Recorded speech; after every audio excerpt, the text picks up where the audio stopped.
Well, it's not me, mate. Hello and welcome to In Defence of Traditional Martial Arts. Bit of a thought experiment for you today. If you were a YouTube content creator and things weren't going very well for you, you weren't getting very many interactions, no one was really commenting on your stuff, your interactions with other YouTube content creators made you look a bit silly, just check out my last live, right? I wasn't that good, I know, it's my first time kind of interviewing in that way, but the other guy, oh my God. Well, it's not me, mate. Right, if that was kind of happening to you, would you go away, think about your approach, think about your material, your content, think about your arguments, how you could improve those, or would you create a whole new alter ego, a new account, just to comment in your own videos and just to back yourself up in arguments that you're losing? Well, that guy in that live, right?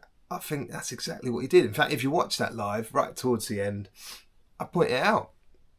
I point out that I think Kung Fu Fanatics and Martial Art UK, I say Kung Fu Fanatics, depending on where they get notification in, it's also at user-WR4LZ8UY6N.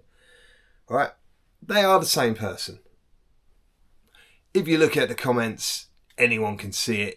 It's absolutely obvious. Really poor grammar from both of them, especially the usual suspect of using your in the wrong context nearly every time. Whenever a full stop's used, it's like a space, a full stop, then another space for some reason. If that's not enough, you've also got, when you use an exclamation mark or a question mark, it's, you have the space before it and then you have a full stop after it for both of them. It's too coincidental. Who does that? And again, if that's not enough, they both get things really wrong in a really weird way. Like, they accuse me, both of them accuse me of using the word woo as in a Chinese term, when anyone listening to my videos who even has the slightest idea of the context of what I'm saying knows that woo is an English word that is kind of means rubbish, nonsense, like snake oil salesman stuff. Woo. They also both, despite the fact that up until now I've never heard anyone accuse Dan Doherty of being drunk at events, they both so happen to have met Dan, who was drunk at both the events that they attended. Yeah, it's a bit sad, isn't it? Now, if after all that, like, would you go away, damage limitation, hope it all blew over, or would you just inundate that person who made you look silly with a load of really sad attempts at getting a rise out of them? My notifications have just been inundated with this guy, and it's kind of, I almost feel sorry for him because he's obviously desperate for the interaction. If it wasn't for these comments that I came across, they were from a kung fu teacher that I've been following on YouTube for a while. Small world, never realised these two knew each other. Basically, this guy points out that Brendan invited him to a seminar, then tried to get him to sign some contracts for some false stuff, tried to get him to record a testimonial. During all this, he used footage without permission. He sparred with this guy. This guy wiped the floor with him, but Brendan tried to elbow him. Ended up caving in and turning around and getting beaten up and dragged across the floor like a broom.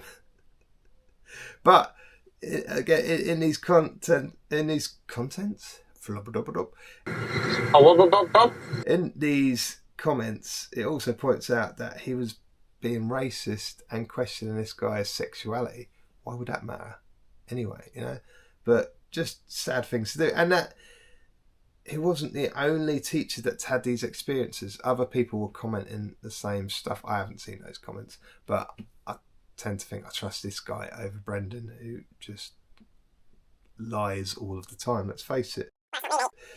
And ends with the fact that he is known as the Smiling Knife. So yeah, he has form, is what this guy is saying. And so I think that's where I should draw the line under our interactions, because what am I actually getting out of this?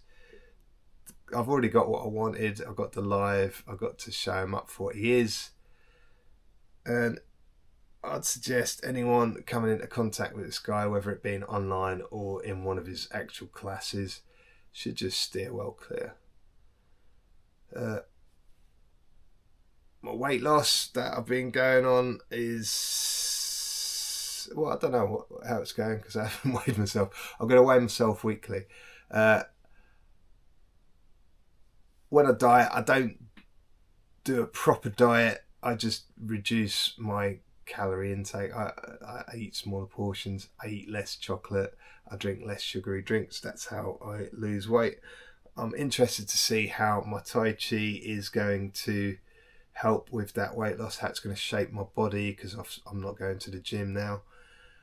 And I'm looking forward to doing a lot of videos showing the different Tai Chi exercises that I'm doing. Like and subscribe if you want to find out more about my weight loss journey or about some of the ideas that I've got for working with that ex-professional cage fighter, my friend Andre Gonzalez. So until then, I've been in defence of the traditional martial arts against a bit of a weirdo.